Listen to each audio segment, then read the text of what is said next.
شاته چې کوم پینټ ستاسو ته ښکاري دا ټول په دې کې کار روان دی انکمپلیټ دي. دا زه خپله جوړوم او شوقي یې جوړوم.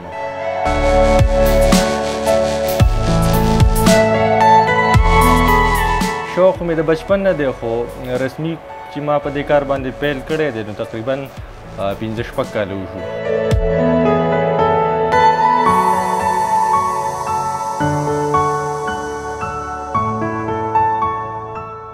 زیاتره چې زه څومره کار کوم نو هغه زموږ چې څومره نامتو شخصیات دي زموږ لیجنډز دي زموږ قامي اتلان دي مشران دي چا چې د پښتون قام دپاره یا په نړیوال کچ باندې څه مبارزه کړې وي څه خدمات وي د ټولنې دپاره نو زه انتخاب هم د دغه رنګه خلکو کوم. څرنګه چې تاسو ته ښکاري په بیکګراونډ کې دا ملک احمد خان بابا دی کوم چې د یوسفزو مشر دی د پښتونخوا بانی دی. بیا پسې ملاله یوسفزۍ ده نو د هغې خدمات هم نړۍ ته ښکاره دي چې د تعلیم په میدان کې په ټوله نړۍ کې یو ځلانده ستوری دی.